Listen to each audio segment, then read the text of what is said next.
అందరికీ నమస్కారం. గీతమ్మ కథల ప్రపంచానికి స్వాగతం. నేను గీతావాణి. ఇప్పుడు మనం రవీంద్రనాథ ఠాగూర్ పడవ మునకను ఆస్వాదిస్తున్నాం. 8వ భాగంలోకి ప్రవేశించాం. కథ మీకు నచ్చినట్లయితే లైక్ చేయండి, షేర్ చేయండి మరియు సబ్స్క్రైబ్ చేసుకోండి. ఇప్పుడు 8వ భాగపు కథలోకి. ఒకరోజు మధ్యాహ్నం ఆనంద్ బాబు హేమాలిని కోసం మేడ మీదకి వెళ్ళాడు. ఆమెతో కలిసి టీ తీసుకోవడం కోసం మేడ మీద ముందు గదిలోనూ ఆమె గదిలోనూ వెతికాడు. ఆమె 2 గదుల్లోనూ లేదు. నౌకర్ని అడిగితే ఆమె ఇల్లు వదిలి ఎక్కడికి వెళ్ళలేదు అన్నాడు. అలాగే డాబా మీదకు వెళ్ళాడు. విశాలాకాశం కింద కనుచూపు మేర వరకు ఇంటి కప్పులు కనిపిస్తున్నాయి. సాయంకాలపు గాలి అటూ ఇటూ హోరుగా తిరుగుతోంది. హేమాలిని మెట్ల దగ్గరే ఆలోచిస్తూ కూర్చుని ఉంది. ఆనందబాబు ఆమె పక్కకు వెళ్ళి నిల్చున్నాడు, కానీ ఆమె ఆయన్ను గమనించలేదు. చివరికి ఆనందబాబు ఆమె భుజం మీద చెయ్యి వేశాడు. ఆమె ఉలిక్కి పడలేదు, కంగారు పడింది. ఆమె లేవకముందే ఆనందబాబు ఆమె పక్కన కూర్చున్నాడు. 1-2 నిమిషాలు నిశ్శబ్దంగా ఉండి తర్వాత గాఢంగా నిట్టూర్చి, హేమ, ఇప్పుడు మీ అమ్మే బ్రతికుంటే ఎంత బాగుండేది. నేను నీకెందుకు ఉపయోగించకుండా పోతున్నాను కదూ అన్నాడు. అతని మాటలు ఆమెను అగాధంలో నుంచి బయటకు తీసుకువచ్చినట్లున్నాయి. తండ్రి కళ్ళలోకి లోతుగా చూచింది. ఆ కళ్ళలో ఎంతో అనురాగం, సానుభూతి, బాధ అగుపడుతున్నాయి. గడిచిన కొన్ని రోజులుగా ఆయనలో విషాదకరమైన మార్పులు కొన్ని వచ్చాయి. హేమాలినిపై తుఫాను విరుచుకుపడినప్పుడు ఆ భారాన్ని వహించినవాడు తండ్రి. తన కూతురు దుర్భరమైన సంక్షోభంలో చిక్కుకుని ఉంటే దాని నుండి బయటకు లాగడానికి ఆయన ఎప్పుడూ ప్రయత్నిస్తూనే ఉన్నాడు. కానీ తాను ఎంత ఓదార్చినా, ఎంత శ్రమపడినా అదంతా వృధా అవటంతో ఆయన ఆలోచనలు భార్య వైపు పోయినాయి. అప్పుడు అలా హృదయం అట్టడుగు నుంచి ఈ పులికేక వేశాడు. దీన్నంతటినీ హేమాలిని ఒక్కసారిగా గ్రహించింది. ఇంతవరకు కలలా అగుపిస్తూ ఉన్న ప్రపంచం ఒక్కసారిగా నిజరూపం దాల్చినట్లయింది. ఒక్క క్షణంలో ఆమెను అవమానం ముంచెత్తినట్లయింది. అతి ప్రయత్నం మీద తన జ్ఞాపకాల మడతల్ని పక్కకు ఒత్తిగించి, మీకెలా ఉంది నాన్నగారు అని అడిగింది. ఆమె ఆయన ఆరోగ్యాన్ని గురించి వాకప్ చేస్తోంది. గడిచిన కొన్ని రోజులుగా ఆరోగ్యం అనేది చర్చనీయాంశం కావటం ఆనందబాబుకు గుర్తులేదు. నాలో ఏమీ అనారోగ్యం లేదు. నిన్ను చూచి మట్టుకే బెంగపడుతున్నాను. నాలాంటి వృద్ధుడు ఎన్ని ఇబ్బందులకైనా ఎదురొడ్డి నిలవగలడు గాని నీలాంటి చిన్నవాళ్లే బేలలైపోతారు అంటూ ఆయన ఆమె భుజం మీద ఆప్యాయంగా తట్టాడు.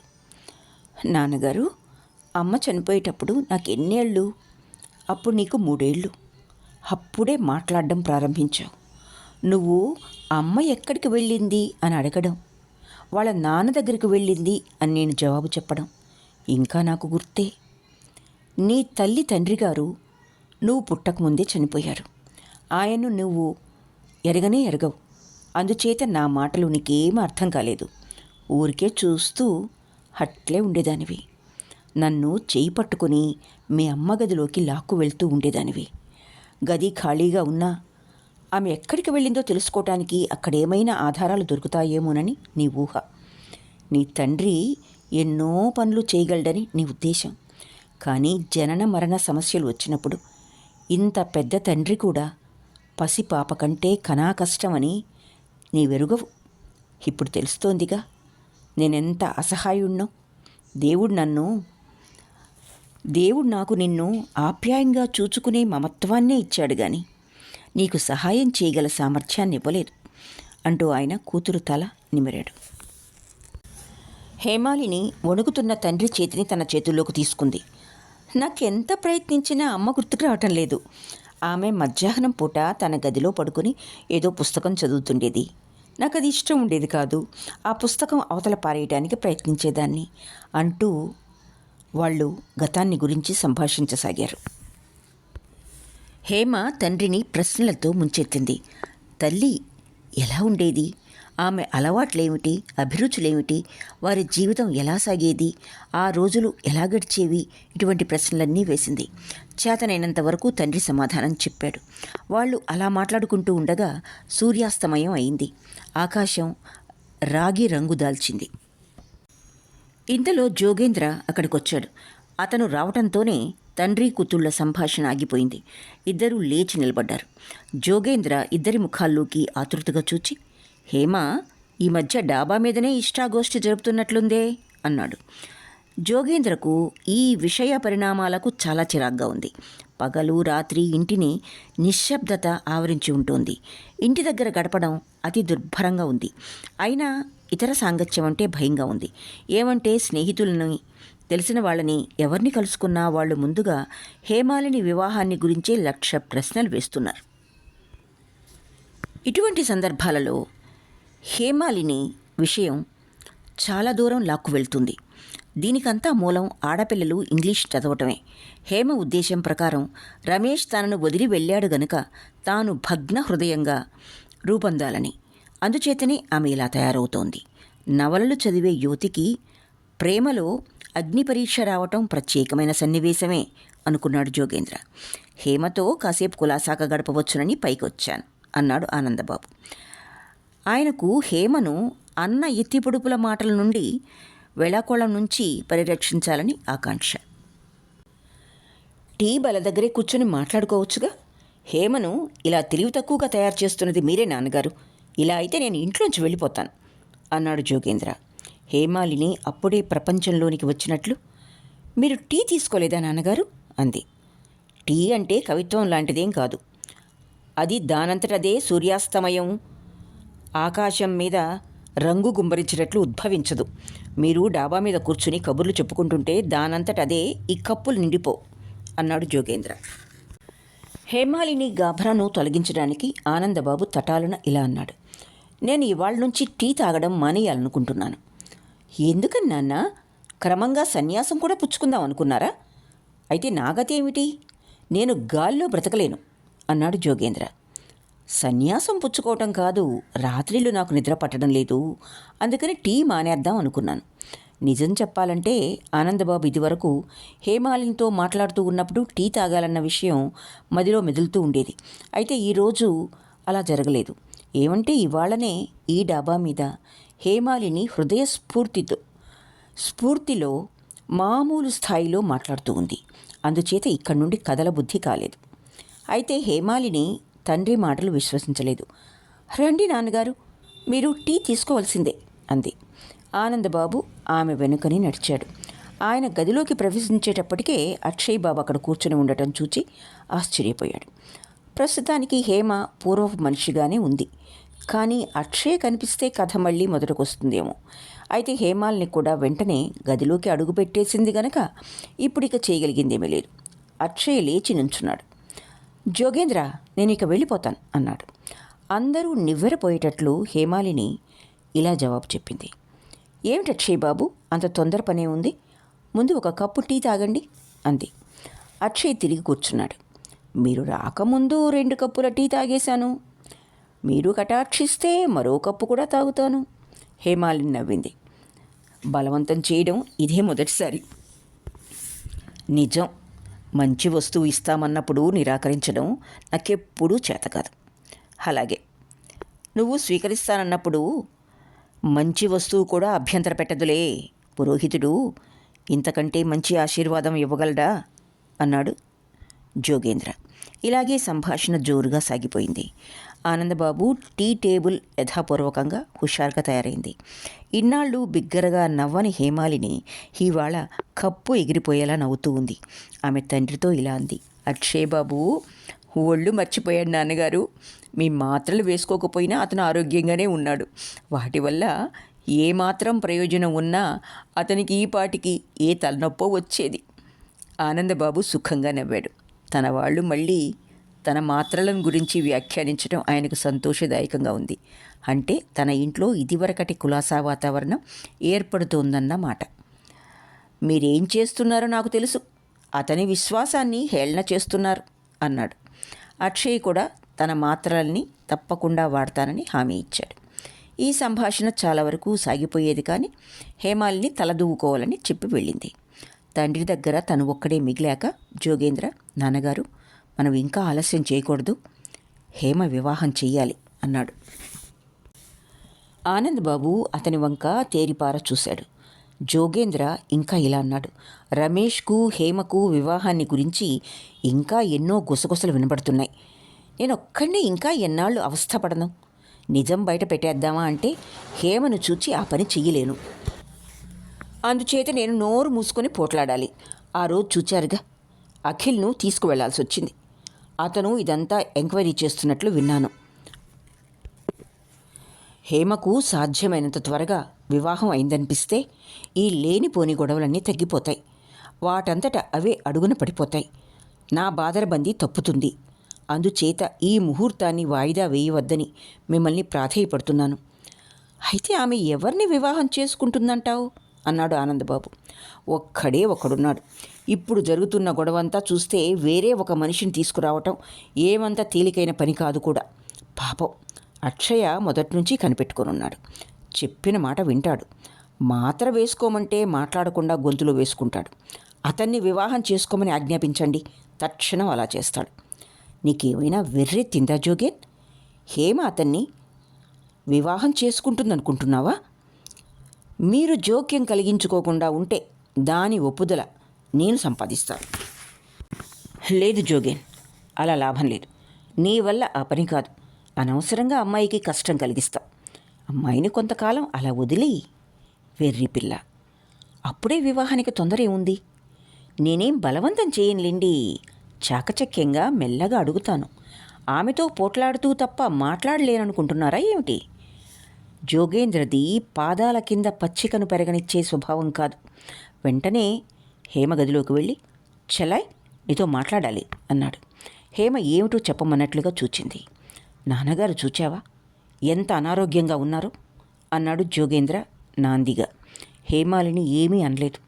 నా మాటలు గుర్తుంచుకో. మనం ఏదో చేస్తేనే తప్ప ఆయన విధిగా మంచాన పడిపోతాడు. తండ్రి అనారోగ్యానికి పూర్తి బాధ్యత ఆమెదే అన్నట్లుగా ఉంది అతని కంఠధ్వని. గడిచిపోయిందేదో గడిచిపోయింది. గతాన్ని గురించి ఆలోచించుకుంటున్న కొద్దీ నీకు విచారం, మాకు అవమానమును. నాన్నగారి ఆరోగ్యం కుదుటపడి ఆయన మనసుకు పరిపూర్ణ విశ్రాంతి చేకూర్చాలంటే నువ్వు తక్షణమే ఈ గొడవనంతటినీ సర్దుబాటు చేయాలి అని అతను జవాబు కోసం ఆమె వంకే చూస్తూ ఆగిపోయాడు. ఈ గొడవంతా తవ్వి నాన్నగారితో మాట్లాడి ఆయనకు బాధ కలిగించనులే అంది హేమాలిని కంగారుగా. నీవలా చెయ్యవని నాకు తెలుసనుకో, అయినా లోకం నోరు ముయించాలి కదా. అదెలా చేయటం అని అడిగింది హేమాలిని. ఈ గొడవంతా సర్దుబాటు చేయడానికి ఒకటే మార్గం ఉంది. జోగేంద్ర మనసులోని ఉద్దేశం ఏమిటో హేమాలినికి తెలుసు. అందుచేతనే ఆమె త్వరగా ఇలా జవాబు చెప్పింది. గాలి మార్పు కోసం ఆయన ఏదైనా ఊరు తీసుకెళ్తే మంచిది కాదు. 3-4 నెలలు అక్కడ గడపొచ్చు. తిరిగి మనం వచ్చేసరికి ఇదంతా సద్దుమణుగుతుంది అంది. పూర్తి విరుగుడు ఇంతటితో చాలదు. నీ మనసుకు విశ్రాంతి చిక్కిందని నాన్నగారిని నమ్మించాలి. అంతవరకు ఆయన గాయం అలాగే ఉంటుంది. ఆయన మళ్ళీ మామూలు మనిషి కారు. హేమాలిని కళ్ళు అశ్రువులతో నిండినాయి. ఆమె కన్నీళ్లు తుడుచుకుంది. అయితే నన్నేం చేయమంటావు అని అడిగింది. వినటానికి నీకు హాయిగా ఉండదని తెలుసు, కానీ అందరికీ హాయిగా ఉండేటట్లు చేయాలంటే నువ్వు వెంటనే వివాహం చేసుకోవాలి. హేమాలిని ఆశ్చర్యంలో మునిగిపోయింది. ఏమీ మాట్లాడలేకపోయింది. జోగేంద్ర ఇలా చెప్పాడు. మీ ఆడపిల్లలు పుట్టుమచ్చల్లో నుండి కొండలు తయారు చేయడానికి పిచ్చిగా ప్రేమిస్తారు. ఇదివరకు ఎందరికో ఇలా జరిగింది. వాళ్ళ పెళ్లి విషయంలోనూ ఎంతో గొడవ జరిగింది. అయితే వాళ్ళందరూ ఇంకెవరినో పెళ్లి చేసుకున్నారు. అంతటితో గొడవ లేకుండా గడిచిపోయింది. లేకపోతే నవలల్లో జరిగే సంగతులన్నీ ఇళ్లల్లో జరగడం మొదలుపెడితే సంసారాలు సర్వనాశనం అవుతాయి. ఈ పరిస్థితిని నువ్వు సజావుగానే ఎదుర్కోవచ్చు, కానీ ఈ అవమానం, పరాభవం అంతా మావి. అందుచేత నువ్వు కూడా గతానికి స్వస్తి చెప్పి ఎవరినో ఒకరిని వివాహం చేసుకుని ఈ గొడవంతా అంతం చేసి హాయిగా ఉండు. మా ప్రాణాలు కూడా కుదుటపడతాయి. జోగేంద్ర మాటలు ఆమె హృదయానికి ములుకుల్లా తగిలాయి. నేను మాత్రం ఈ ప్రపంచాన్ని పరిత్యజిస్తానని, ఎన్నడూ వివాహం చేసుకోనని చెప్పానా అంది. అలా అయితే మంచిదేగా. వెంటనే వివాహం చేసుకో అమ్మాయి. ఈ ప్రపంచంలో మనం అనుకున్నవన్నీ అనుకున్నట్లుగా జరుగుతాయా? ఏదో మనం సర్దుకుపోవాలి కానీ మనకు ఎంత ప్రాప్తమో అంతే దక్కుతుంది అన్నాడు. నన్నెందుకు ఇలా బాధ పెడతావు? నీతో ప్రేమ విషయం ఎప్పుడైనా అన్నానా? నువ్వేమీ అనలేదనుకో, కానీ నేను మొదటి నుంచి అన్నీ గమనిస్తూ వచ్చాగా. నువ్వు నీ శ్రేయోభిలాషులెవరో తెలుసుకోలేకపోతున్నావు. నీకు పరమమిత్రుడైన వ్యక్తిని గుర్తించలేకపోతున్నావు. నీ సుఖాన్ని కోరే వ్యక్తిని వివాహం చేసుకోవాలనుకుంటే హాయిగా నేను చెప్పిన వ్యక్తిని చేసుకో. లేదంటావా? హేమాలిని కూర్చున్న చోటు నుంచి లేచింది. నాతో అలా మాట్లాడకు. నాన్నగారు ఎవరిని వివాహం చేసుకోమంటే వారినే చేసుకుంటాను. ఆయన మాట కాదంటే అప్పుడు ఈ మాటలని ఒప్పుచెప్పు. ఇప్పుడెందుకు అంది. జోగేంద్ర కంఠస్వరం మృదువుగా మారింది. వెంటనే, హేమా, అలా కోప్పడకమ్మా. నాకు కాస్త చికాకు కలిగిందంటే నోటికొచ్చినట్టల్లా మాట్లాడేస్తాను. నీకు తెలుసుగా, మనిద్దరం చిన్నప్పటి నుంచి ఒకచోట పెరిగిన వాళ్ళం. నీది ఎంత సున్నిత హృదయమో, నాన్నగారంటే నీకెంత ఆప్యాయతో నాకు తెలీదా అన్నాడు. అంటూనే తండ్రి కోసం ఆయన గదికి వెళ్ళాడు. ఆనందబాబు గదిలో కూర్చొనున్నాడు. అన్న చెల్లెలు వీళ్ళిద్దరి సంభాషణను గురించే ఆలోచిస్తూ ఉన్నాడు. జోగేంద్ర లోనికి వచ్చే ముందే అక్కడికి వెళ్ళి ఏం జరుగుతుందో చూద్దాం అనుకున్నాడు. జోగేంద్ర లోపలికి వచ్చి రావటంతోనే, నాన్నగారు, హేమ వివాహానికి ఒప్పుకుంది. నేను ఆమెని బలవంతం చేశాననుకుంటున్నారా? అలా ఏం జరగలేదు. ఇప్పుడు మీరొచ్చి అక్షయ్ను వివాహం చేసుకో అంటే అలాగే చేసుకుంటుంది అన్నాడు. నేను వచ్చి చెప్పవలసిందేనా? అవును మరి. లేకపోతే హేమే మీ దగ్గరకు వచ్చి, నాన్న ఫలానా అతన్ని వివాహం చేసుకుంటాను అంటుందా? పోనీ మీకు మాట్లాడడం అంత ఇష్టంగా ఉంటే చెప్పేదేదో నా ద్వారా చెప్పించండి. అలా వీల్లేదు. నేనే చెప్తానులే. అయినా నీకింత తొందర ఏమిటి? కొన్ని రోజుల పాటు ఆగి ఉండటమే మంచిదనిపిస్తుంది నాకు అన్నాడు ఆనందబాబు వెంటనే. లేదు నాన్నగారు, మనం వేచి ఉంటే మళ్ళీ ఏదో గొడవ జరుగుతుంది. ఇలా ఎన్నాళ్ళని? జోగేంద్ర ఏదైనా పట్టుపట్టాడంటే కుటుంబంలో వాళ్ళు ఎవ్వరూ ఎదురు నిలవలేరు. అందుకనే తండ్రి కూడా నింపాదిగా, సరే అలా అయితే మాట్లాడతానులే అన్నాడు. ఇదే మంచి సమయం నాన్నగారు అన్నాడు జోగేంద్ర.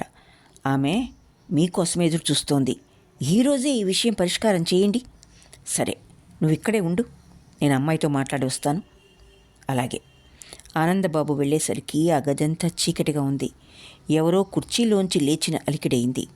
1-2 క్షణాల తర్వాత, దీపం ఆరిపోయింది నాన్నగారు, నౌకర్ని వెలిగించి తీసుకురమ్మని చెప్పనా అన్న మాటలు కంపిస్తున్న కంఠంలో నుంచి వినిపించాయి.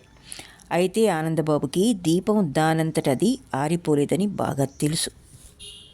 పర్వాలేదులే అమ్మాయి, దీపం అక్కర్లేదులే అంటూ ఆయన కూతురు పక్కగా ఒక కుర్చీలోకి చేరాడు. మీరు ఆరోగ్యం గురించి జాగ్రత్త తీసుకోవటం లేదు అంది హేమ. దానికి కారణం ఉంది. నా ఆరోగ్యం సలక్షణంగానే ఉంది. అందుచేత నేను ప్రత్యేకించి శ్రద్ధ తీసుకోవాల్సిందేమీ లేదు. నువ్వే నీ ఆరోగ్యాన్ని గురించి శ్రద్ధ తీసుకోవాలి నన్ను అడిగితే. ఎప్పుడు ఇలాగే అంటారు. నాకే నిక్షేపంలా ఉన్నాను. అయినా మీరు ఇచ్చిన మందు ఎప్పుడు పుచ్చుకోలేదు. నేను మీరు చెప్పిన పని ఎప్పుడు చేయలేదు.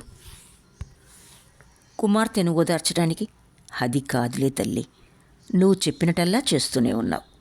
నా మనసులో విషయం ఏమిటో తల్లిలా ఇట్టే కనిపెట్టేస్తావు అన్నాడు. నన్నెప్పుడు మీ దగ్గరే ఉండనియండి. అలాగే. నేను లేకపోతే మీ విషయం ఎవరు చూస్తారు? గదిలో చీకటిగా ఉంది నాన్నగారు, దీపం తీసుకొస్తాను అంటూ ఆమె పక్క గదిలోంచి లాంతర్ తీసుకొచ్చింది. మీరు ఈ మధ్య పత్రిక చదవటం లేదు, కాసేపు చదివి వినిపించమంటారా? అలాగే తల్లి, 1 నిమిషం ఆగు, ఇప్పుడే వస్తాను అంటూ ఆయన బయటకు వెళ్ళాడు. జోగేంద్రతో, ఇవాళ ఆ ప్రస్తావన తీసుకురాలేను, రేపటిదాకా ఆగుదాం అని చెప్దాం అనుకున్నాడు. జోగేంద్ర తండ్రిని చూడగానే, ఏమైంది అని అడిగాడు ఆదుర్దాగా. మాట్లాడాను. ఏమైంది? వివాహానికి అంగీకరించిందా? ఒక రకంగా. అలాగైతే వెంటనే అక్షయ్తో చెప్తాను. వద్దు, అప్పుడే అతనికి ఏమి చెప్పకు అన్నాడు. మళ్ళీ ఆదుర్దాగా, నువ్వంతా నాశనం చేస్తావు జోగేన్, నీది ఉడుకుతనం.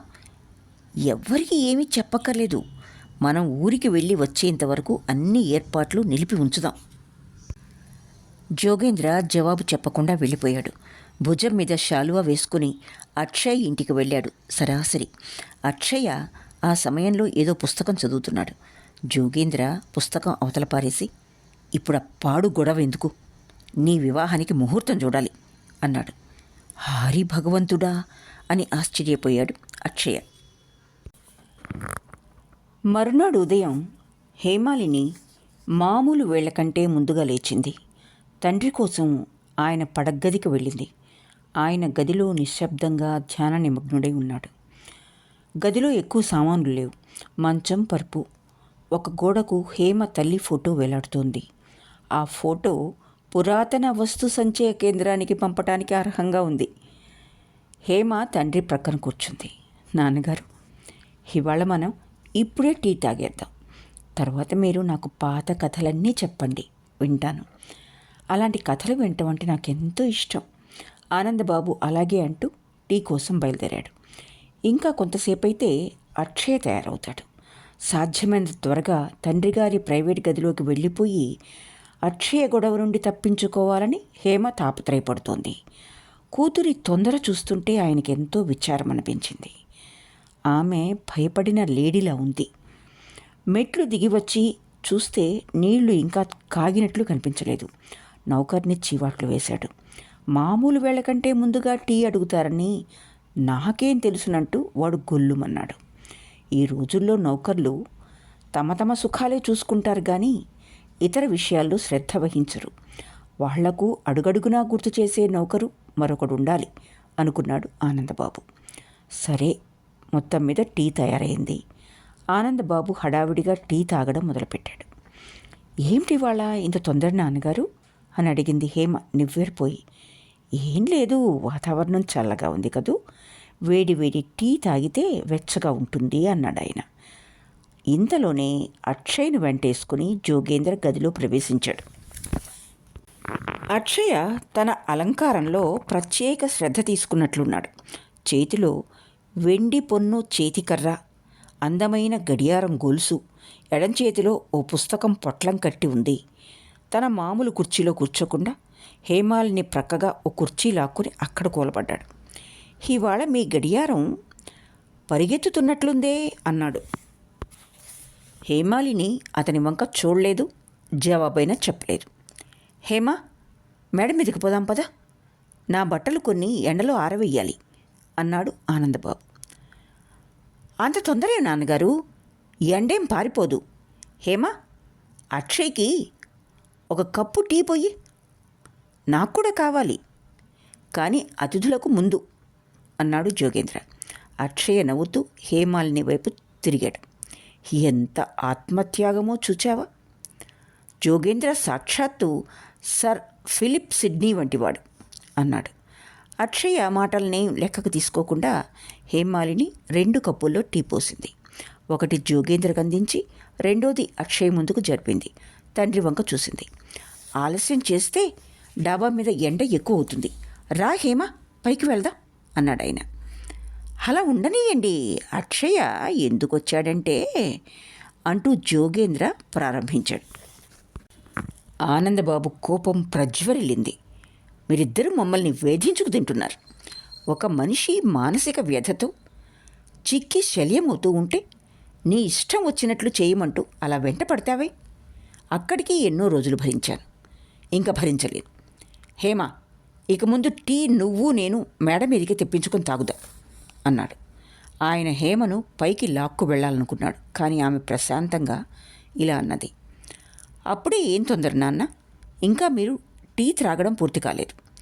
అక్షయ్ వైపు తిరిగి, అక్షయ్ బాబు, నీ చేతిలో పుస్తకం, ఆ పొట్లం ఏమిటో తెలుసుకోవచ్చునా అని అడిగింది. తెలుసుకోవడమే కాదు, అదేమిటో నువ్వే చూడు అంటూ ఆమెకు పార్సల్ అందించాడు. హేమ దాన్ని విప్పి పుస్తకం పైకి తీసింది. మొరాకో బైండ్ ఉన్న టెనిసన్ పుస్తకం. ఆమె ముఖం వివరణమైంది. ఇంతకుముందు ఆమెకు ఇటువంటి బహుమతి వచ్చింది. సరిగ్గా అదే పుస్తకం. దాన్ని మేడ మీద గదిలో పెన్నిధిలా దాచుకుని పూజిస్తూ ఉంది. జోగేంద్ర నవ్వాడు. అప్పుడే పూర్తి కాలేదు అంటూ పుస్తకం అట్ట తీసి ముందు పేజీ మీద వ్రాసి ఉన్న అక్షరాలు ఆమెకు చూపాడు. శ్రీమతి హేమాలినికి అక్షయ గౌరవ పురస్కరంగా అని ఉంది. ఆమె పుస్తకం కింద పడేసి పైకి లేచింది. రండి నాన్నగారు అని తండ్రిని తీసుకుని మేడ మీదకు వెళ్ళిపోయింది. జోగేంద్ర కళ్ళు మండిపోయినాయి. ఇక ఈ ఇంట్లో ఒక్క క్షణం ఉండలేను. లేచిపోయి ఎక్కడో స్కూల్ మాస్టర్ ఉద్యోగం సంపాదించి నా పొట్ట నేను పోషించుకుంటాను అన్నాడు. అక్షయ, అలా గందరగోళ పడకు జోగేన్. నన్ను అడిగితే నువ్వు పొరపాటు చేశావంటాను. అయినా నువ్వు చెప్పినట్లే చేశాను. ఇదంతా ముందే చెప్పానుగా. ఇప్పుడు స్పష్టమైంది. హేమాలిని నేనంటే ఆవగింజంతైనా లక్ష్యం చెయ్యదని. ఇక ఈ విషయం నీ బుర్రలోంచి తొలగించు. మనం ఇప్పుడేమైనా మంచి పని చేయాలనుకుంటే అది ఆమె రమేష్ని మర్చిపోయేటట్లు చేయటమే అన్నాడు. అది నిజమే, కానీ ఏం చేయాలంటావు? పెళ్లి చేసుకోవడానికి ప్రపంచంలో నేనొక్కడినేనా వరుణ్ణి? ఆమెకు నచ్చే వరుణ్ణి వెతికి సాధించాలి. వరులు దుకాణాల్లో దొరకరుగా. ఊరికే నిరుత్సాహపడిపోతావు. మన కర్తవ్యం హేమకు వరుణ్ణి చూడటమే. అయినా ఈ విషయం వధూవరులిద్దరికీ ముందుగా తెలియపరచకూడదు. ఇద్దరూ భయపడిపోతారు. వాళ్ళ పరిచయం క్రమంగా వృద్ధి చెంది సమయం చూచి పనిచేయాలి. యుక్తి కావాలంటావు. సరే, అంగీకరించాను. అతని పేరు చెప్పు. నీవు అతన్ని బాగా ఎరుగవు, అయితే చూచుంటావు. డాక్టర్ నళినాక్ష. నళినాక్ష?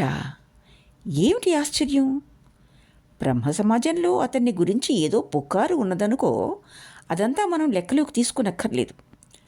అతను తగినవాడనుకుంటే నాకిక ఇతర విషయాలేవి గుర్తుకురావు. నళినాక్ష అంగీకరిస్తాడంటావా? ఇవాళే ఈ ప్రతిపాదన తీసుకువెళ్తే వెంటనే అంగీకరిస్తాడని నేను అనుకోను.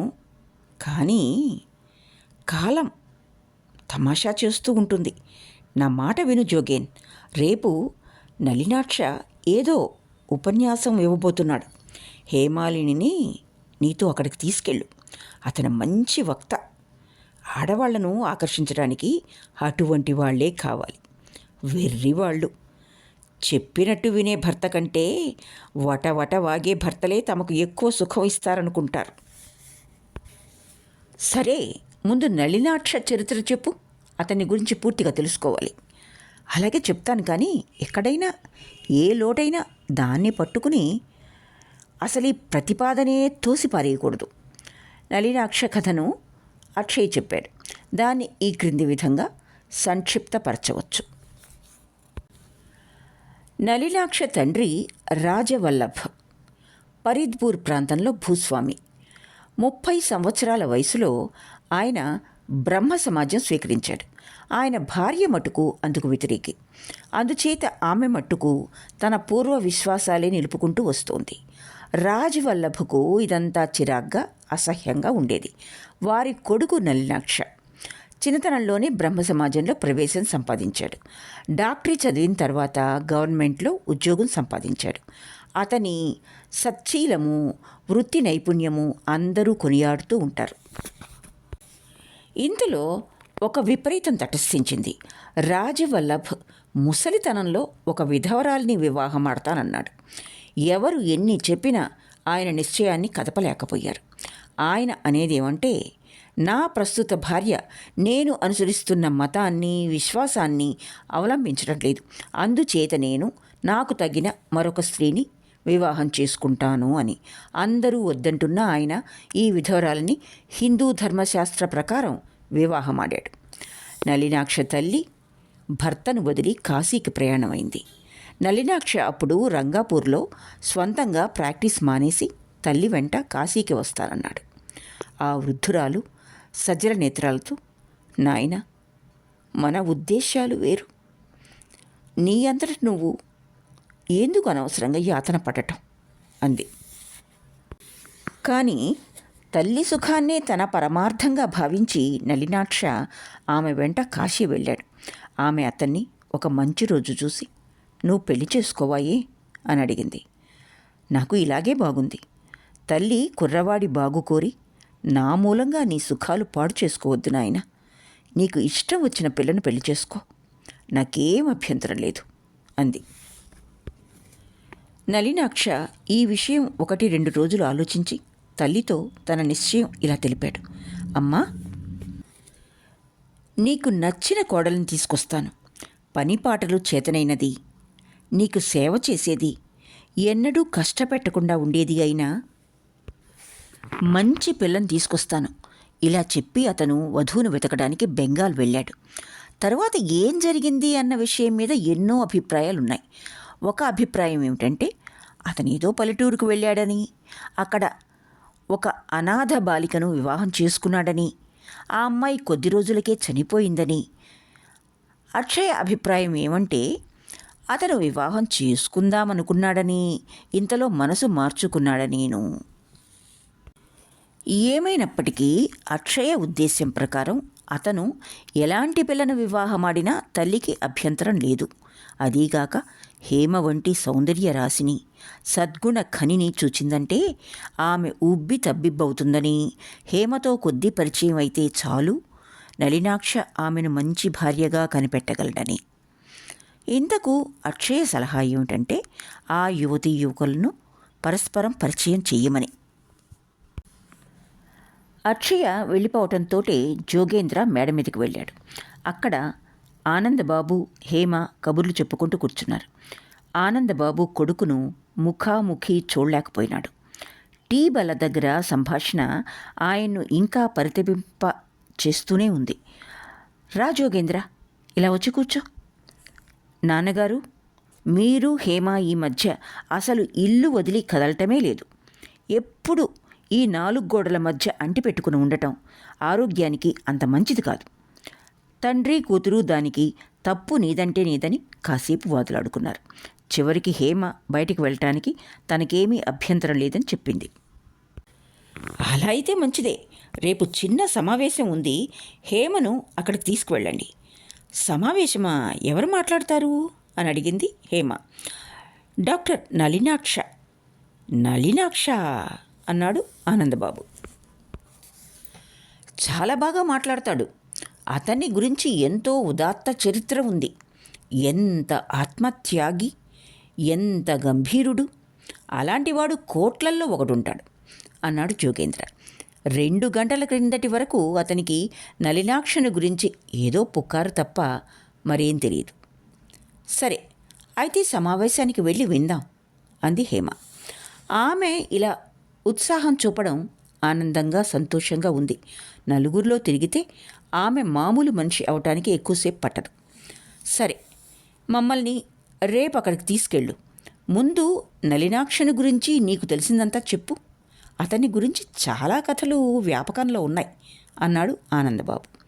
జోగేంద్ర లేనిపోని పుకార్లు సృష్టించే వాళ్ళని గురించి తిడుతూ మాట్లాడాడు.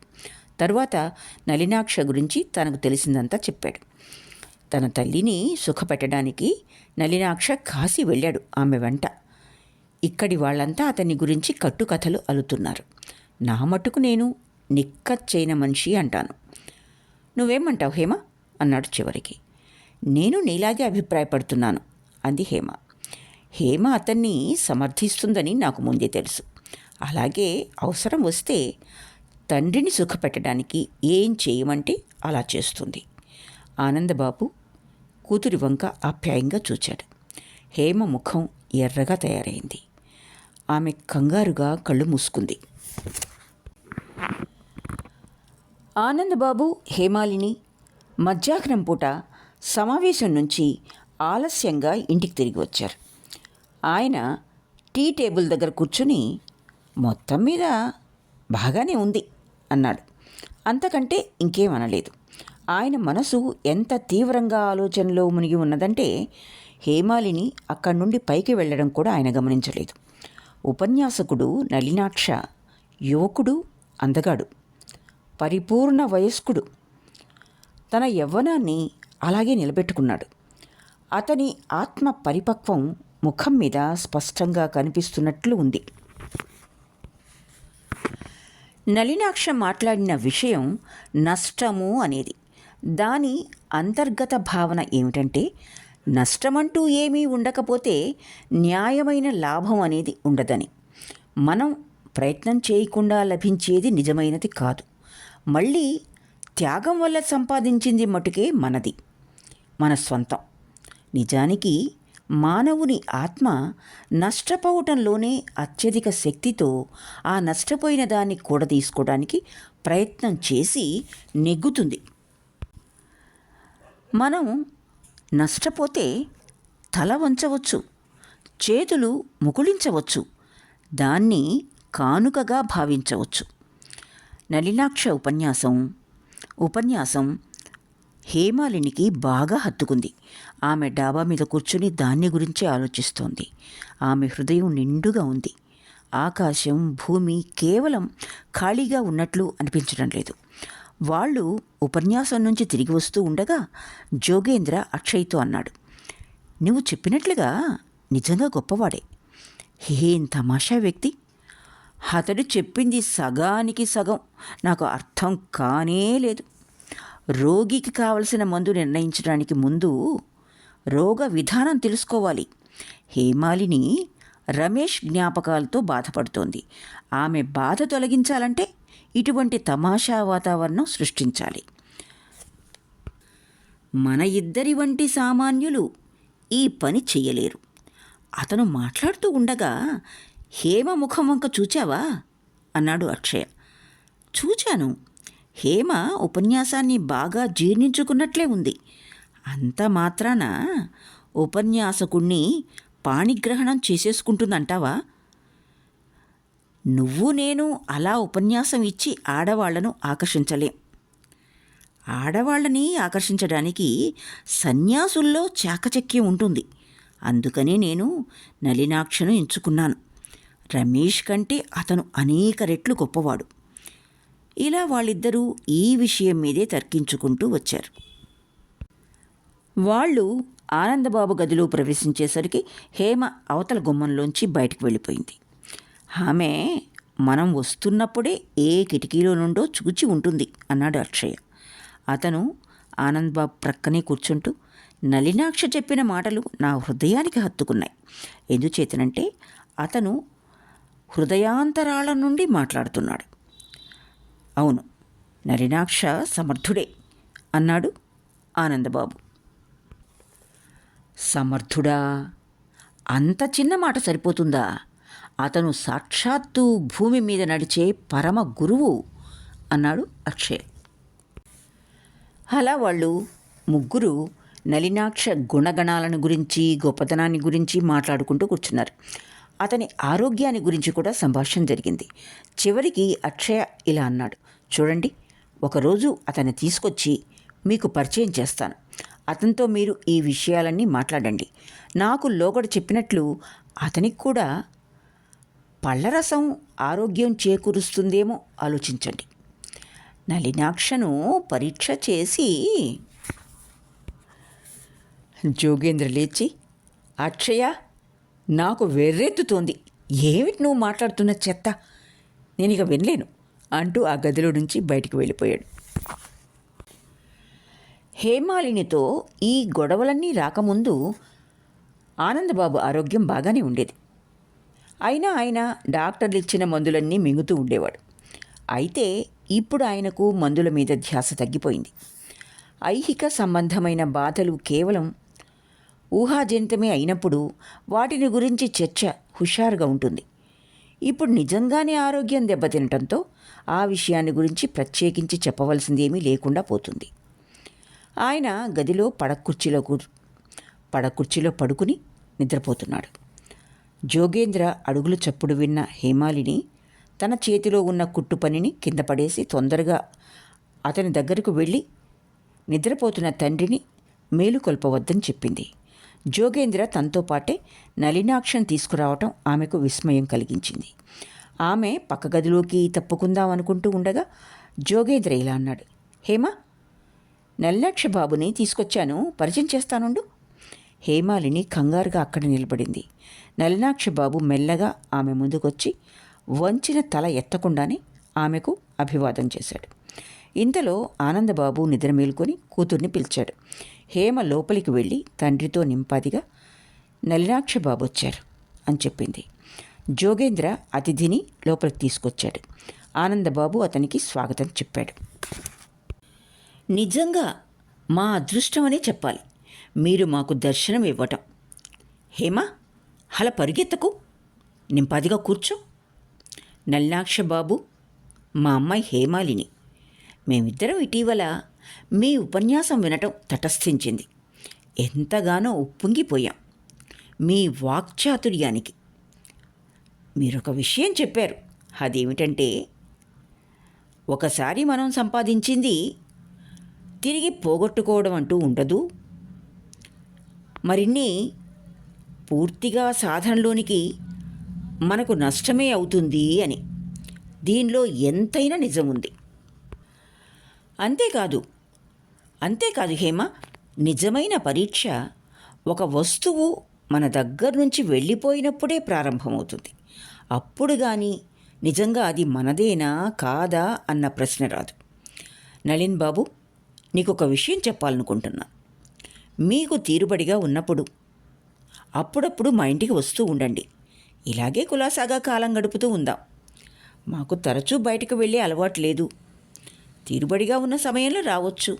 అమ్మాయి నేను ఎప్పుడు ఇంట్లోనే ఉంటాం అన్నాడు. నలినాక్ష ఒకమారు గంభీరమైన హేమాలిని ముఖం వంక చూసి ఇలా అన్నాడు. ఉపన్యాస వేదిక మీద నుంచి ఏవేవో ఘాటుగా మాట్లాడాను గనుక నేనేదో గొప్పవాడిని అనుకోకండి. కుర్రవాళ్ళు బలవంతం చేశారు కదా అని నేను ఉపన్యాసానికి ఒప్పుకున్నాను. అయితే నా ఉపన్యాసం ఘాటుగా పనిచేసింది. ఇక ముందెప్పుడూ వాళ్ళు నన్ను పిలవరు. నాకు అదే కావాలి. ఏం జోగేన్, నువ్వు కూడా ఆవేళ ఉపన్యాసానికి వచ్చావు కదూ? ఎప్పుడు అయిపోతుందా అని గడియారం వంక చూస్తూ కూర్చున్నావు. నేను గమనించలేదనుకోకు.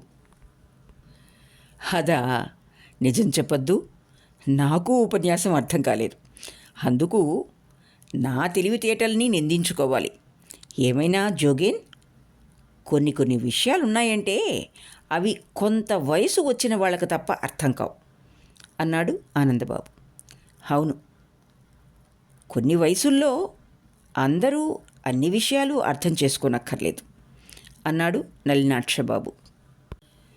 అన్నట్లు నళిన్, నీకో విషయం చెప్దామనుకుంటున్నాను. అదేమిటంటే, దేవుడు నీ బోటి వాళ్ళని ఈ ప్రపంచానికి కొంత ధర్మబోధ చేయమని పంపించి ఉంటాడు. అంత మాత్రాన నీవు నీ ఆరోగ్యాన్ని గురించి అజాగ్రత్తగా ఉండడం మంచిది కాదు. ఒక విషయాన్ని గురించి ఎక్కువ కష్టపడి పనిచేసేవాళ్ళు తతిమ్మ విషయాలలో ఇతరుల చేత చెప్పించుకోవలసి రావటం సాధారణంగా తప్పనిసరి అవుతూ ఉంటుంది. లేకపోతే ఆ కష్టమైన పని నెరవేరదు. అలా ఏం కాదు. నాతో మీకు పరిచయం వృద్ధి అయినాక నేను ఈ ప్రపంచంలో దేన్ని తక్కువగా హేయంగా చూడనని మీరు అనుకుంటారు. నేను ఈ ప్రపంచంలోకి వచ్చినప్పుడు ఇతరుల ఉదారత మీద పరిపూర్ణంగా ఆధారపడి ఉన్నాను. నా శరీరాన్ని, మనసును పరిపూర్ణతకు తీసుకురావటానికి ఎందరో పెద్దలు శ్రమ పడవలసి వచ్చింది. అందుచేత దేన్ని నేను అశ్రద్ధగా పరిగణించినా అది నా మొండితనమే అవుతుందనుకుంటాను. మనం నిర్మించలేని దాన్ని నాశనం చేసే హక్కు మనకు లేదు కదా. నిజమే. నీ ఉపన్యాసంలో కూడా ఇటువంటి విషయమే చెప్పావు. సరే, నేను ఇక వెళ్ళాలి. నాకు వేరే పని ఉంది అన్నాడు జోగేంద్ర. జోగేన్, మీరు వెళ్ళే ముందు ఒక క్షమాపణ చెప్పుకోవాలి. నేను జనాన్ని ప్రశ్నలతో ముంచెత్తే రకం మనిషిని కాను. నేను కూడా తొందరగా వెళ్ళిపోవాలి. అందుచేత మనిద్దరం సాధ్యమైనంత వరకు కలిసే వెళ్దాం అన్నాడు నలినాక్ష. నన్ను వదిలేయండి. మీరు అప్పుడే వెళ్ళటమేమిటి? నాకు ఒకే చోట ఎక్కువసేపు కూర్చుంటే తోచదు అన్నాడు జోగేంద్ర. పర్వాలేదు. జోగేంద్రని వెళ్ళని నళిన్ బాబు. వాడిని ఒక్క చోట కూర్చోబెట్టడం అంత తేలికైన పని కాదు. వాడికి తోచినప్పుడు వస్తూ ఉంటాడు, వెళ్తూ ఉంటాడు. వాడిష్టం అన్నాడు ఆనందబాబు. అతను వెళ్ళిపోయిన తర్వాత ఆయన నలినాక్షను ఎక్కడ ఉంటున్నావు అని అడిగారు. ఒక్క చోటని నియమం లేదు. నాకు చాలామంది స్నేహితులున్నారు. వాళ్ళు అనేక చోట్లకు తిప్పుతూ ఉంటారు. నాకు అలా ఉండటమే సరదాగా ఉంటుంది. జోగేన్ నా కోసమని పక్క ఇంట్లో గదులు మాట్లాడాడు. నిజంగా ఈ రోడ్డు ఎంతో ప్రశాంతంగా ఉంటుందనుకుంటాను. ఆనందబాబు ఈ విషయం తెలుసుకుని ఎంతో సంతోషించాడు. కానీ హేమాలిని ముఖంలో మట్టుకు బాధ వ్యక్తమవుతోంది. దీన్ని ఆయన గమనించలేదు. పక్క ఇల్లు అంటే పూర్వం రమేష్ ఉంటూ వచ్చిందే. టీ సమయం అయింది. అందరూ కిందకు వెళ్ళారు. హేమ, నళిన్ బాబుకు టీ ఇవ్వు అన్నాడు ఆనందబాబు. నళినాక్ష సవినయంగా వద్దన్నాడు. ఏమిటిది నళినాక్ష, నీవు నిజంగా టీ పుచ్చుకోవా? పోనీ ఒక్క కేక్ అయినా తీసుకో. వద్దు, క్షమించండి. నీవు స్వయానా డాక్టరు గనక ఆహార విషయంలో నిన్ను బలవంతం చేయలేను. నా మట్టుకు నాకు టీ తాగడం జీర్ణశక్తిని వృద్ధిపరుస్తుందని అనిపిస్తుంటుంది. నళినాక్ష హేమాలిని ముఖం వంక చూచాడు. తను టీ వద్దన్నందుకు ఆమె బాధపడుతున్నట్లు కనిపించింది. తనను వాళ్ళు అపార్థం చేసుకుంటారేమోనన్న భయం కొద్దీ ఇలా అన్నాడు. మీ ఆచారాలను అలవాట్లను కాదన్నాననుకోకండి. నేను ఇదివరకు రోజుకు ఒక్కమారు మటుకే టీ తాగుతూ ఉండేవాడిని. మా అమ్మగారి అభిప్రాయాలు ఆలోచనలు అన్నీ వేరే మార్గంలో ఉంటాయి. ప్రపంచంలో నేను తప్ప ఆమెకు ఇంకెవరూ లేరు. ఆమె ఆత్మీయత కోల్పోయే పనేది నేను చేయలేను. అందుకనే టీ త్రాగడం పూర్తిగా మానివేశాను. మీరు టీ త్రాగటంలోనే ఆనందం ఉందంటున్నారు గనక అలాగే కానివ్వండి. హేమాలిని ఈ మాటలు విని దిగ్భ్రమ చెందింది. వాగ్ధోరణితో, చాకచక్యంతో ఇతరులు తన లక్షణాలను కనిపెట్టకుండా చేస్తున్నాడని భావించింది. ఆమె గమనించింది ఏమిటంటే, అతను కొత్త వాళ్లతో మాట్లాడడానికి బిడియపడతాడు, సిగ్గుపడతాడు. అతని ఆలోచనలను వ్యక్తపరుస్తున్నప్పుడు కూడా అంతే. ఆనందబాబు ఈ మాటలకు, నీవు చెప్పింది అక్షరాల నిజం. ఈ విషయం నాకు తెలిసి ఉన్నట్లయితే టీకి ఆహ్వానించేవాడిని కాదు, క్షమించు అన్నాడు. నళినాక్ష నవ్వుతూ, కేవలం నేను టీ త్రాగను గనక మీ ఆహ్వానాన్ని ఎందుకు మన్నించకపోవాలి అన్నాడు. అతిథి వెళ్ళిపోయిన తర్వాత హేమాలిని తండ్రిని మేడ మీదకు తీసుకువెళ్ళింది. ఆయనకు నిద్ర వచ్చేంత వరకు బెంగాలీ వార్తాపత్రిక చదువుతూ ఉంది. ఈ మధ్య పెద్దాయనకు ఇదొక అలవాటైంది. నళినాక్ష పరిచయం క్రమంగా ఆత్మీయతగా మారింది. ముందు హేమాలిని అతన్ని గురించి ఒక విధంగా ఊహించుకుంది. అదేమిటంటే, అతను అన్ని ఆధ్యాత్మిక విషయాలను గురించే మాట్లాడతాడని. అందుచేత దైనందిన కార్యక్రమాల, ప్రాపంచిక విషయాలను గురించి అంత ధారాళంగా మాట్లాడలేడని. కానీ త్వరలోనే ఆమె అతను ఎంత చిన్న విషయమైనా సమర్థవంతంగానే మాట్లాడగలడని తెలుసుకుంది. అయితే కులాసా సంభాషణల సమయంలో కూడా అతను గంభీరంగానే ఉంటాడు. ఒకరోజు ఆనందబాబు హేమాలిని నళినాక్షతో మాట్లాడుతూ ఉండగా జోగేంద్ర హడావిడిగా వచ్చి తండ్రితో ఇలా అన్నాడు. నాన్నగారు, సమాజంలోని వాళ్ళు మనందరినీ నళినాక్ష శిష్యులని పిలుస్తున్నారు. ఈ విషయం ఇప్పుడే పరేష్తో ఘర్షణ పడి వస్తున్నాను. ఆనందబాబు నవ్వుతూ, అందులో కోపగించుకోవలసిందేముంది? అందరూ బోధకులై ఒక్కరూ శిష్యులు కాని సంఘంలో ఉన్నందుకు నేను సిగ్గుపడవలసి వస్తోంది. అందరూ తమ గళమెత్తి ఉపన్యసిస్తూ ఉంటే నేర్చుకోవడానికంటూ ఏమీ అవకాశం ఉండదు అన్నాడు. నళినాక్ష, నేను కూడా మీ అభిప్రాయాన్ని ఆమోదిస్తాను ఆనందబాబు. మనందరం శిష్యులమే. మనం సంపూర్ణ యాత్ర చేసి వద్దాం. నేర్చుకోవలసింది ఉంటే అక్కడల్లా మజిలీ చేద్దాం అన్నాడు. జోగేంద్రకు అదేం రుచించలేదు. బాగానే ఉంది కానీ నళినాక్ష, ఇదంతా చాలా పెద్ద విషయం. నీ బంధువులు మిత్రులే నీకు శిష్యులనే పేరు లేకుండా నిన్ను సందర్శించలేరు కదా. ఇలాంటి అపనిందలకు కేవలం నవ్వి లాభం లేదు. నువ్వు ఇలాంటి అభ్యాసాలన్నీ మానివెయ్యాలి అన్నాడు. ఏ అభ్యాసాలు? ఇదివరకు చెప్పానుగా. యోగిలాగా గాలి పీలుస్తావు, ఉదయం సూర్యుని వంక చూచి నమస్కారాలు చేస్తావు, మంత్రాలు పఠిస్తే తప్ప మంచినీళ్ళైనా గొంతులో పోసుకోవు. వీటన్నిటి మూలంగా నీవు మామూలు ప్రపంచానికి దూరం అయిపోతున్నావు. హేమాలిని జోగేంద్ర అనుచిత ప్రవర్తనకు అయిష్టంగా తల క్రిందకు దించుకుంది. నలినాక్ష మట్టుకు నవ్వుతూ ఇలా జవాబు చెప్పాడు. సరే జోగేన్ బాబు, మామూలు సంఘానికి దూరంగా ఉన్నవాడు ఏదో తప్పు చేసిన వాడేనని ఒప్పుకుంటాను, కానీ మనిషి ఎన్నాళ్ళని కవచం కింద ఉంటాడు? పై వరకంటే దాని లోపల దాగి ఉన్న కత్తే ఎక్కువ ముఖ్యమైన ఆయుధం కదా. పై వేషభాషలు ఎలా ఉంటే ఏమిటి? ఎవరికి తోచినట్లు వాళ్ళు ధరిస్తారు. అలాగే ఈ సంఘానికి దూరంగా ఉందామని ప్రయత్నించే వాళ్ళు ఉంటారు కదా, వాళ్ళకి ఎలాంటి హక్కు ఉంటుంది? నాకు ఆశ్చర్యం కలిగించేది ఏమిటంటే, నలుగురికి సంబంధించని విషయం నేను ఎట్లా చేసుకుంటే వాళ్ళకేమిటి? దాన్ని గురించి బహిరంగ చర్చలు, వ్యాఖ్యానాలు ఎందుకు వస్తాయని. ప్రపంచాన్ని మరమ్మతు చేద్దామనుకునే వాళ్ళందరూ పక్క వాళ్ళ ఇళ్లల్లో ఏం జరుగుతుందో తొంగి చూడటం తమ ప్రముఖ కర్తవ్యంగా భావిస్తారని మీకు తెలియదులా ఉంది. ఒకవేళ ఇలా తొంగి చూచినా వాళ్లకు అవసరమైన విషయాలు దొరక్కపోతే అప్పుడు రకరకాల మార్గాలు అవలంబిస్తారు. అదీగాక నళిన్ బాబు, ఓ మనిషి అతి రహస్యపు కొన్ని అనాచారపు పనులు చేసినా అటువంటి వాళ్ళు ఇట్టే కనిపెట్టేయగలరు. మామూలు దేశాచారాలు పాటిస్తే మన వంక ఎవ్వరూ అంత ప్రత్యేకంగా తేరిపారా చూడరు. ఎందుకంటే హేమ ఇక్కడి నుండి మీరు మీ డాబా మీద ఏం చేస్తున్నారో చూచేది. వెంటనే నాన్నగారి దగ్గరికి వెళ్ళి చెప్పేది. మిమ్మల్ని మార్చడానికి తన చేత కాదని ఎరిగి కూడా, అన్నాడు జోగేంద్ర. హేమాలిని ముఖంలో ఆమె మనసులోని వికారమంతా కనిపించింది. ఆమె ఏదో చెప్పబోతూ ఉండగా నలినాక్ష ఆమె వంక తిరిగాడు. ఇందులో సిగ్గుపడవలసిందేమీ లేదు. నేను ఉదయం సాయంత్రం 2 పూటలా డాబా మీద దైవ ప్రార్థన చేస్తాను.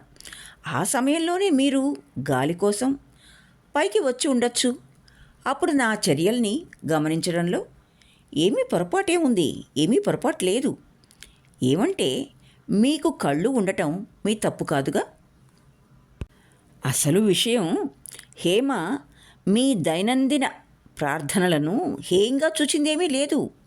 అతి భక్తితో, గౌరవ ప్రపత్తులతో మీ దైవ ధ్యానాన్ని గురించి, అభ్యాసాలను గురించి నన్ను కొన్ని ప్రశ్నలు వేసిందంతే, అన్నాడు ఆనందబాబు. ఇంతకు మీ ఉద్దేశం ఏమిటో నాకు అర్థం కావటం లేదు. సాధారణమైన మానవ జీవితంలోనూ దాని ఆచారాలలోనూ నాకేమీ అనుకూలత అగుపించడం లేదు.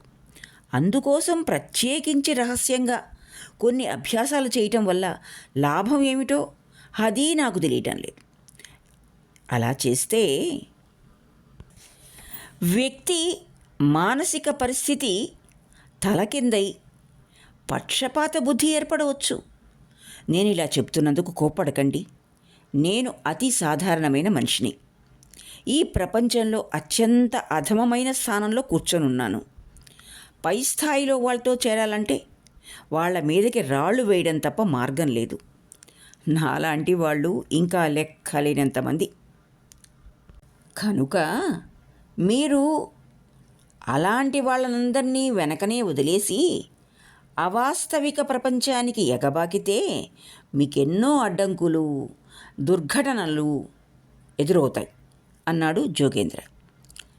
ఈ అడ్డంకులు ఉంటాయి నిజమే. కొన్నిటి వల్ల దెబ్బ తగులుతుంది కూడా. ఒక మనిషిని వెర్రివాడని, కుర్రకారువాడని పిలవండి, నష్టం లేదు. కానీ మతోన్మాది అని, నలుగురిని పోగు చేసుకుని మత ప్రవక్తగా పేరు పొందటానికి తాపత్రయపడుతున్నాడని అంటే మాత్రం అంతకంటే వెర్రితనం లేదంటాను, అన్నాడు నలినాక్ష. అలా కోపగించుకోవద్దని మళ్ళీ ప్రార్థిస్తున్నాను నళిన్ బాబు. నీ ఇంట్లో నీ ఇష్టం వచ్చినట్టు చేసుకో, నాకేం అభ్యంతరం లేదు. నేననేదేమిటంటే, ఎవ్వరు కానీ ఆచారాల పరిధిని దాటకుండా ఉంటే అతన్ని గురించి ఏ ప్రశ్నలు రావు. నా మట్టుకు నేను నలుగురు నడిచిన దారిలోనే నడుస్తాను. ఒక్క అడుగు పక్కగా వేశామంటే చుట్టూ విపరీతంగా జనం పోగవుతారు. గుంపు మధ్య జీవితం అతి నిస్సహాయంగా ఉంటుంది. బాగుంది జోగేన్, నన్ను మేడ మీద నుండి కిందకు తీసుకొచ్చి నీ దారిన నువ్వు వెళ్ళిపోతానంటావేమిటి? అలా కుదరదు. ఇవాళ్టికి చాలు, నేను షికారు వెళ్తున్నాను అన్నాడు జోగేంద్ర. అన్న వెళ్ళిన తర్వాత హేమ అవనత వదన అయి అక్కడే కూర్చునుంది. పరిశీలించి చూస్తే ఆమె కనుకొలుకుల్లో అశ్రు బిందువులు అగుపిస్తున్నాయి. దైనందిన పరిచయం వల్ల ఆమె నలినాక్ష చూపించే జీవిత ప్రక్రియలను అనుభవించాలనుకుంది. అదీగాక విచారం అనేది కేవలం మానసికంగానే ఉండిపోయే ఉద్రేకం కాదు. ఏదో కష్టసాధ్యమైన పనిని నెరవేరుస్తున్నప్పుడు అది బయటకు రావటానికి ప్రయత్నిస్తుంది. ఇటీవలి సంఘటనలతో ఆమె హృదయం నిండా విచారం స్థావరించుకొని ఉంది. అందుకే ఆమె నలినాక్ష అడుగుజాడల్లో నడవాలని నిర్ణయించుకుంది. ఆ నిర్ణయించుకోవటంతో ఆ తర్వాత ఆమెకు ఎంతో ఉపశాంతి చిక్కినట్లయింది. ఈ నిశ్చయానికి నాందిగా తన గదిలోని సరంజామా అంతా తీసివేయించింది. సోఫాలు, తివాచీలు సామాన్ల గదిలోకి పంపింది. తన మంచానికి అడ్డుగా తెర కట్టింది. ప్రతిరోజు తనే స్వయంగా నీళ్లు చల్లి శుభ్రంగా ఊడ్చుకునేది. పూలగుత్తి ఒక్కటే ఆమె మిగిల్చిన అలంకారం. స్నానానంతరం ధవళ వస్త్రాలు ధరించి నేల మీద కూర్చునేది. సూర్యకాంతి కిటికీలో నుంచి చొచ్చుకొచ్చి గదిని నింపివేసేది. ఆనందబాబు మత విషయాలలో కూతురుతో పాటు అంత ఔన్నత్యానికి వెళ్ళలేకపోయినాడు. కానీ ఆ తపోనిష్ట ఆమె ముఖానికి కొత్త తేజస్సును కలిగించడంతో ఆయన సంబరపడ్డాడు. నలినాక్ష వారి ఇంటికి వచ్చినప్పుడు ముగ్గురు నేల మీదనే కూర్చొని గంటల తరబడి సంభాషించుకునేవారు. జోగేంద్ర ఇందుకు తన అనంగీకారాన్ని సుస్పష్టం చేస్తుండేవాడు. మీరందరూ ఇలా అకస్మాత్తుగా ఎందుకు మారిపోయారో నాకు అర్థం కాదు. మీ ముగ్గురు ఈ ఇంటిని పరమ పవిత్రం చేసేసినట్లున్నారు.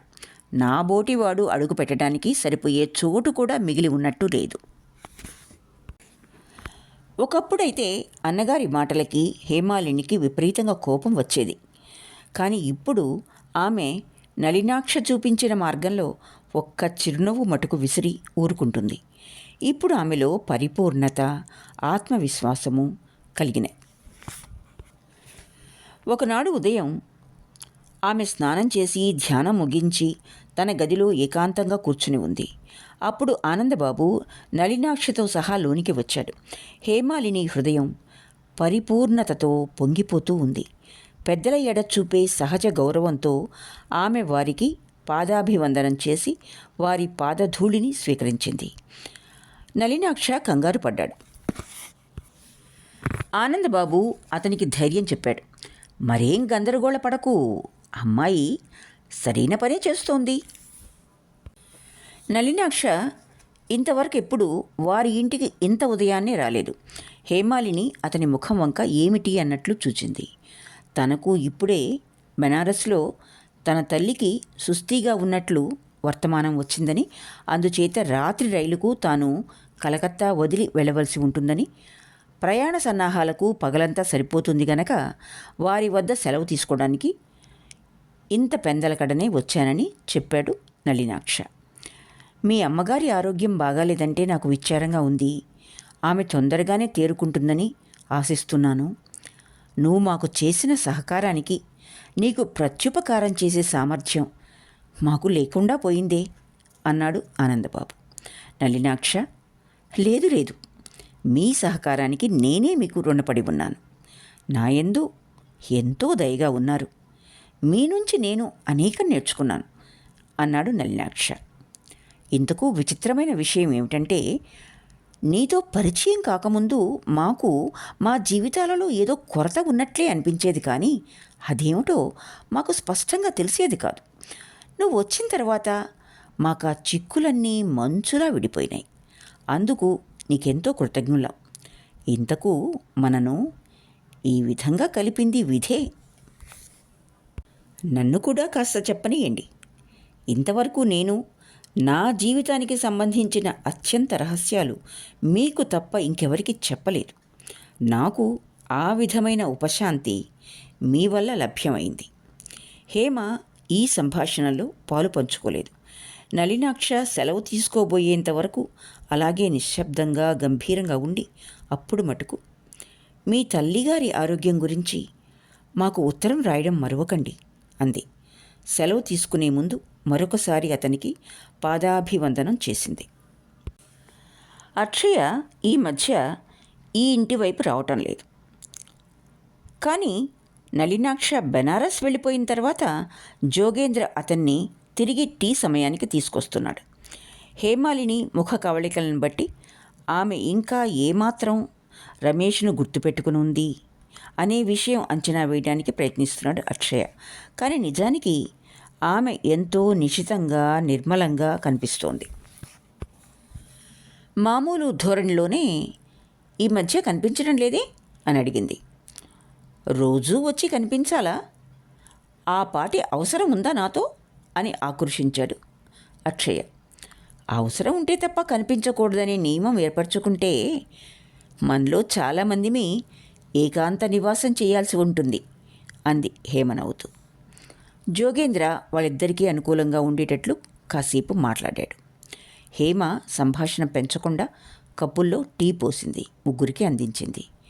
ఏ, నువ్వు టీ త్రాగవా అని అడిగాడు అన్న. హేమాలిని అతను కోప్పడతాడని గ్రహించింది. అయినా అతి గంభీరంగా మానివేశాను అని జవాబు చెప్పింది. అయితే నువ్వు కూడా సన్యాసం పుచ్చుకుంటున్నావన్నమాట. తేయాకు ఆధ్యాత్మిక సంపదను కూర్చదు కాబోలు. నీకు పుణ్యం ఉంటుంది కానీ హేమ, ఇటువంటి వెర్రి పనులు చేయకు. ఓ కప్పు టీ పుచ్చుకుంటే నీకేం తపోభంగం కాదులే. శాశ్వతమైనవే ఎంతో కాలం మన్నవు, ఇక ఇటువంటి చిన్న విషయాలను గురించి గొడవెందుకు అన్నాడు జోగేంద్ర. అంటూనే ఒక కప్పులో టీ పోసి ఆమె ముందుకు నెట్టాడు. ఆమె దాన్ని పుచ్చుకోకుండానే, ఏ నాన్నగారు, టీతో పాటు ఏమీ పుచ్చుకోవటం లేదే అని అడిగింది. జవాబు చెప్తూ ఉండగా ఆనందబాబు చేతులు కంఠము కూడా వణికాయి. నాకిప్పుడేం తినాలని లేదు. నేను కొన్ని రోజులుగా జోగేన్ కాఠిన్యానికి తల వంచి నడుద్దామని ప్రయత్నిస్తున్నాను. కాదని జవాబు చెప్తే ఏం ప్రయోజనం? అనవసరపు గొడవలు తప్ప. తరువాత విచారించడం కంటే ముందే జాగ్రత్తగా ఉండడం మంచిది. హేమాలిని తండ్రి కుర్చీ దగ్గరికి వెళ్ళి నింపాదిగా ఇలా అంది. మరేం కోపడకండి నాన్నగారు. జోగేన్ అన్నయ్య నాకు కప్పు టీ ఇవ్వటంలో తప్పే ఉంది. మీరు ఉత్తి టీ తాక్కండి, ఈ కేకులు కూడా పుచ్చుకోండి అంటూ ఆమె తండ్రి చేత కేకులు కూడా తినిపించింది. హేమాలిని తన కుర్చీలో కూర్చుని టీ త్రాగబోతూ ఉండగా అక్షయ హఠాత్తుగా, ఆగు, ఆ కప్పు నాకివ్వు, నా కప్పు ఖాళీ అయిపోయింది అన్నాడు. జోగేంద్ర లేచి హేమాలిని దగ్గర నుంచి కప్పు తీసుకుంటూ తండ్రితో, పొరపాటైంది, క్షమించండి అన్నాడు. ఆనందబాబుకు జవాబు చెప్పడానికి గొంతు పెగిలి రాలేదు. కళ్ళల్లో నీళ్లు నిండాయి. జోగేంద్ర, అక్షయ మెల్లిగా గదిలో నుండి జారుకున్నారు. ఆనందబాబు కూడా మరికొంత టీ పుచ్చుకొని కూతురు సాయంతో మేడ మీదకి వెళ్ళాడు. ఆ రాత్రి ఆయనకు ఏదో విపరీతమైన బాధ కలిగింది. డాక్టర్ వచ్చాడు. డాక్టర్ రావాల్సి వచ్చింది. ఆయనకు శరీరంలో వేడి ఎక్కువై ఈ బాధ కలిగిందని చెప్పాడు. 1 సంవత్సరం పాటు, కనీసం 6 నెలల పాటైనా గాలి మార్పు కలిగితే గాని ఆయన ఆరోగ్యం కుదుట పడదు అన్నాడు. డాక్టర్ వెళ్ళిపోయాక, బాధ కొంచెం నిమ్మళించాక ముసలాయన కుమార్తెతో, కొన్నాళ్లపాటు బెనారస్కి వెళ్ళి ఉందామా అన్నాడు. ఇదే ఆలోచన హేమాలిని బుర్రలో కూడా సరిగ్గా ఈ సమయంలోనే మెదులుతోంది. నళినాక్ష వెళ్ళిపోయినప్పటి నుండి ఆమెకు దైనందిన ధ్యానాలలో ఏదో వెలితి కనిపిస్తోంది. శారీరకంగా, మానసికంగా కూడా ఆమె యాతన పడుతోంది. ఈ సమయంలో తండ్రి ఇలా ప్రతిపాదించటం ఆమెకు ఆనందం కలిగించింది. తక్షణమే అందుకు అంగీకరించింది. అలాగే వెళ్దాం అంది. ప్రయాణ సన్నాహాలు జరుగుతూ ఉండడం చూచి జోగేంద్ర ఏమిటని అడిగాడు. ఆనందబాబు అతనికి తను హేమ ఉత్తర ప్రాంతానికి వెళ్తున్నట్టు చెప్పాడు. ఎందాక? కొంత దూరం వెళ్ళి కానీ స్థిరపరచుకోలేం అన్నాడు ఆయన కొడుకుతో. కాశీకి వెళ్తున్నట్లు చెప్పలేక. జోగేంద్ర, నేను మీతో రాలేను. ఉద్యోగానికి దరఖాస్తు పంపాను. ఇవాళో రేపో జవాబు వస్తుంది అన్నాడు విచారంగా. ఇక్కడితో రవీంద్రుని పడవ మునక 8వ భాగం పూర్తి అయింది. కథ కొనసాగుతుంది. ఆలకించినందుకు ధన్యవాదాలు.